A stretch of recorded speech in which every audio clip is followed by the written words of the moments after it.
I've gotten the Platinum Trophy in a bunch of tough games, like Doom 2, Sekiro, Beat Saber, and Diablo 4, but none of them even came close to how hard Crash 4 was. Oh my god! This game is the only one that's ever made me seriously consider giving up, but since you guys smashed the 1,000 subscriber goal, I felt like I had to see it through. Quitting was no longer an option, and the trophies for this game are completely insane. For every single one of the 38 levels, not even counting the bosses, I have to get the Platinum Relic, which is a time trial with a ridiculously tight timer. Then, I have to get the insanely perfect relic, which means breaking every single box without dying once. And after all that, I have to beat the entire game again in inverted mode. That's not even mentioning the 21 extra flashback tape levels, which are even harder. Yeah, this was not going to be easy. And since you guys hit that 1,000 goal so fast, the next one is going to be 10,000 subscribers. If we hit that milestone, I will platinum Super Meat Boy. Yes, for real. So if you want to see me suffer even more, make sure to subscribe and share this with your friends. With that said, let's get into the Crash 4 Platinum journey. Hey,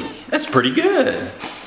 Right at the start, the game gave me a choice between modern and retro playstyles. In modern, if you die, you just respawn at the last checkpoint, which is what they recommend for new players. In retro, it's just like the old games. You have a limited number of lives. If you run out, you start the whole level over from the beginning. The original Crash 1, 2, and 3 were all like that. At first, I thought I might have to beat the game in both modes, but thank God I only had to do it once. So, we're safe on that front. I obviously picked modern. Then we get the opening cutscene showing us the villain of the game, which, as always in a Crash game, is Dr. Cortex. He's the main baddie, but there are a few twists and turns later on that you'll see. It's pretty cool. After that, we're in the first level. I decided to go for my first trophy right away, because I'd watched a video of someone else getting the platinum, and I knew about this one. There's a TV here, and if you just keep spinning into it, the screen cycles through images of Crash 1, then 2, then 3, and finally Crash 4. When it lands on Crash 4, the trophy pops.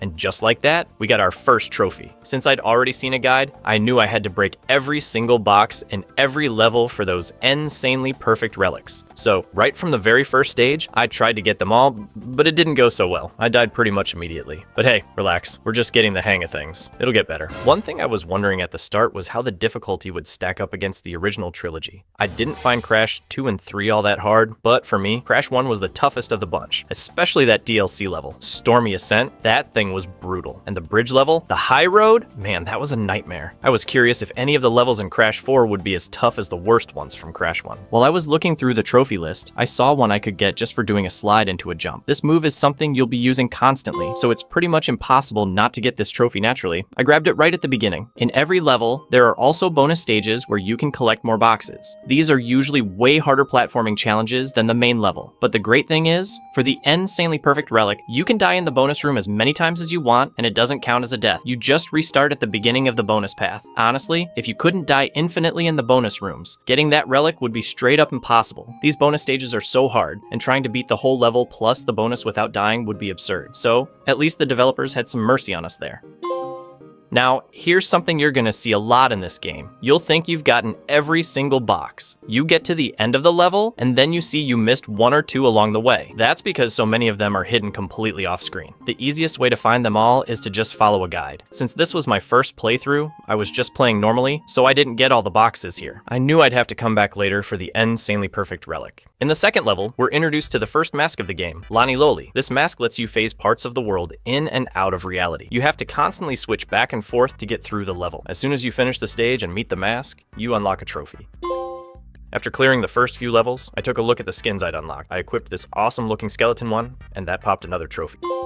A bit later, I tried to get the insanely perfect relic on one of the levels, but I just kept dying over and over again. I restarted so many times before finally giving up for now. I decided to go back to the very first level and get the perfect relic there instead. Since I had left a few boxes behind last time, I made sure to get them all, and this time, I finally did it without dying. And with that, we unlocked 2 trophies at once. Flawless, for beating a level without dying, and Perfectionist for getting our first insanely perfect relic. Riding that high, I immediately tried to get the Platinum Time Trial relic on that same level. Now here's the thing, trying to get these Platinum relics early on is almost impossible. You don't have the triple spin yet, which you only unlock after beating the entire game. The triple spin gives you a massive speed boost, and it's pretty much essential for hitting those Platinum times. I didn't really know that yet, so I gave it a shot, and obviously I failed. I only managed to get a gold relic, but hey, I still got a trophy for completing my first time trial.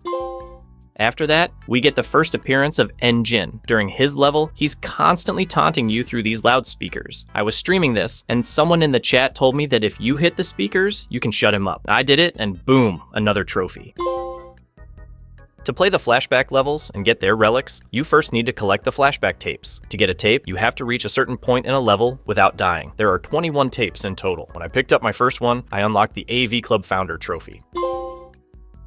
Moving on, we face the first boss of the game, N-Jin. The fight is pretty cool. He attacks with these giant speakers that shoot out sound waves, and you have to dodge them for a while until you get an opening to hit him. It's a pretty straightforward and easy boss fight.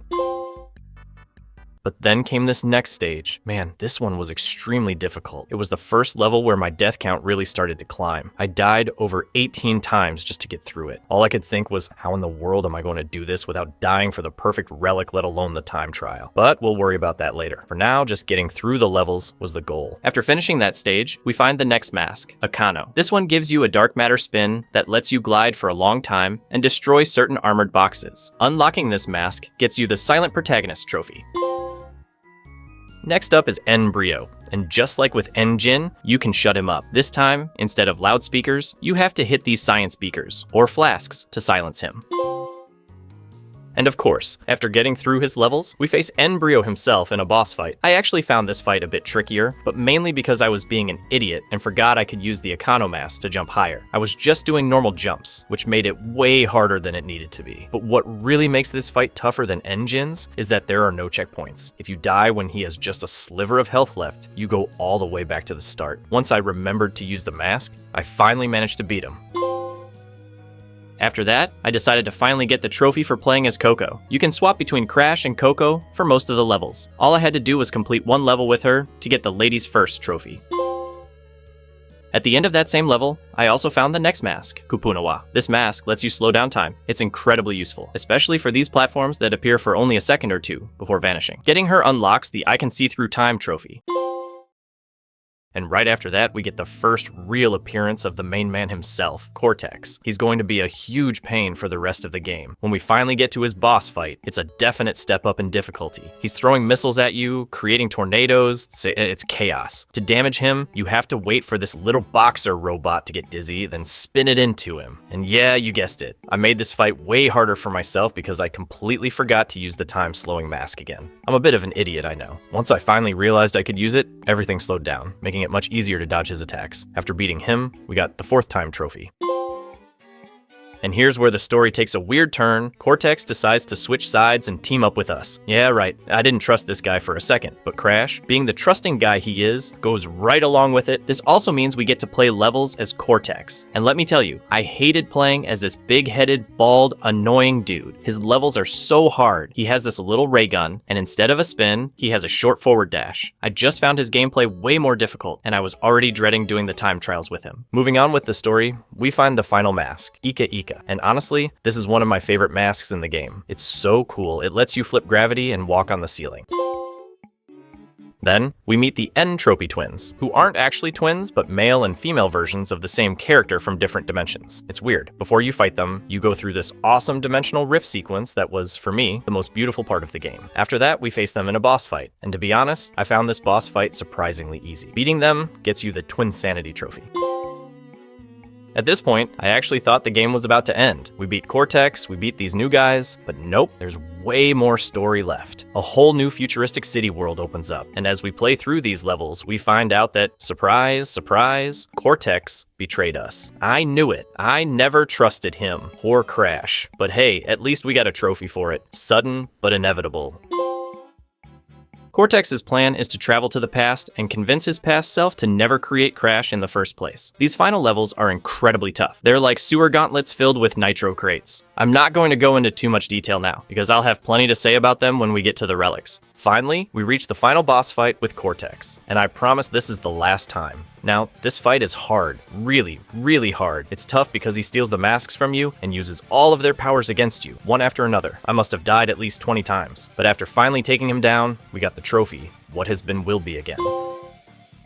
And just like I mentioned earlier, after finishing the story, we finally unlocked the triple spin. Not only did I get a trophy for performing a triple spin, but I also got another one for defeating an enemy with it. This move was going to be my best friend for the next part of the journey. And so, my journey for the Platinum Relics began. Oh my god! A lot of people recommended starting with the insanely perfect relics, but I was so hyped to try out the triple spin that I jumped straight into the time trials. And let me tell you, just mastering the timing of the triple spin took a long time. From here, it was 4 straight days of playing with absolutely no new trophies. It was just the pure madness of these time trials. You basically have to play perfectly to get the platinum relics. The first few levels were okay. Not easy, but I felt like they were doable. But when I got to this one stage, I almost quit. It's not even close to the hardest one in the game, but at that point, it was the longest I'd ever spent on a single level. Seriously, the only reason I didn't give up right then and there was because of you guys. While I was grinding the platinum relics, I got a trophy for beating one of the optional timeline levels. These are alternate paths where you play as Tana, Dingodile, or Cortex, and I swear I hate these levels, especially the Cortex ones. Shortly after, I got a really easy trophy by accident. I was just spinning all over the place to go faster, and happened to hit this tree, which dropped a bunch of Wumpa fruit and unlocked the Putting Things in Perspective trophy. Then, it was back to the Platinum Relic torture. It was over a week with no new trophies, just pure pain. Some levels took me an entire day of non-stop trying. I'll briefly mention the ones that gave me the most trouble. The one where you ride the dinosaur is absurd because it's so incredibly long, and having to start over from the beginning every time you die is just soul-crushing. But no matter how hard any of them were, nothing compares to the final level. Seriously, look at this crap. The ending makes you use every single mask, one right after the other. It is insane how difficult this is. I replayed this stupid level so many times that I literally started having dreams about it. I'm not even kidding. After I finally got the platinum relic for that level, I immediately went for its insanely perfect relic. I had replayed it so much that I had basically mastered it, but it was still a huge pain and took a few more hours. And just when I thought things couldn't get any worse, this nightmare of a level came back, but this time you start by playing as Cortex. Man, that first section with Cortex literally makes the level 10 times harder. At that point, the only thing I could think was, why on earth did I say I would platinum this? Seriously, this was just painful. At this point, I had finished almost all the platinum relics except for the optional timeline levels, which I decided to save for later. So I started focusing on the North Sanely Perfect relics. To save a bit of time, I did them together with my Inverted Mode playthrough. Inverted Mode is basically the same game, but with weird visual filters on every level. I thought it was pretty unnecessary and just made the game even more repetitive. Some of the filters are just awful to play with, like this underwater one. Whose idea was this? The only good thing is that you don't have to do them without dying. Beating my first level in this mode gave me the "it's messing with my head" trophy, and beating a boss got me the "beat 'em any which way" trophy.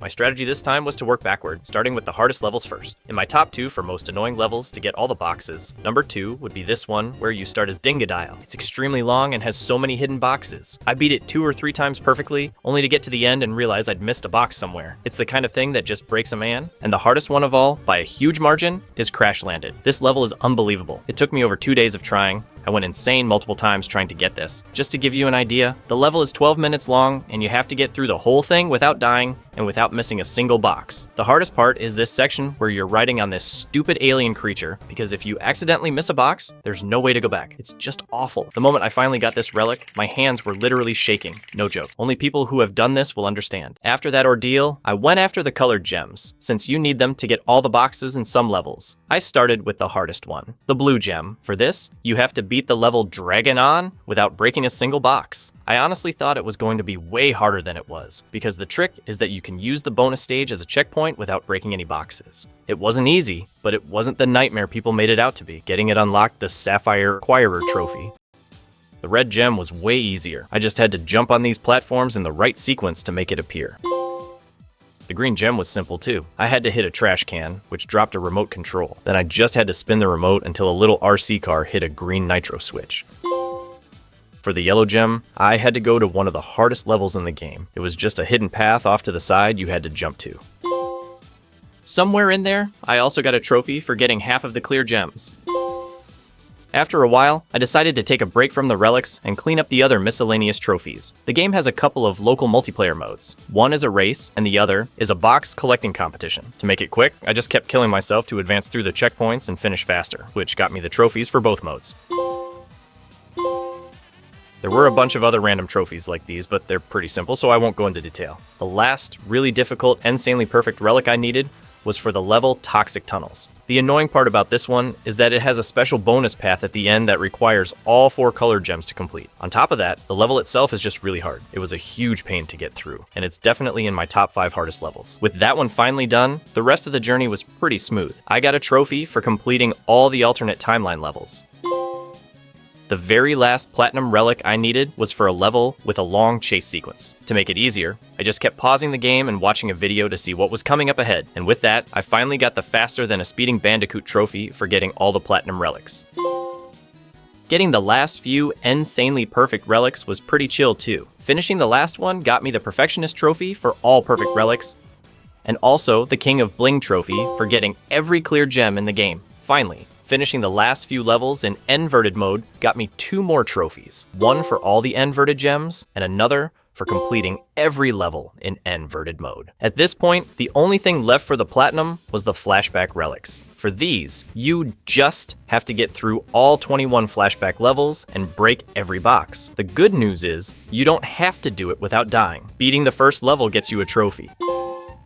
But even without the no death requirement, these levels are still incredibly hard. There were a few that took me around 3 hours each, way longer than I expected. In total, it took about a full day to get through all of them and earn the Closing the Experiment Log trophy.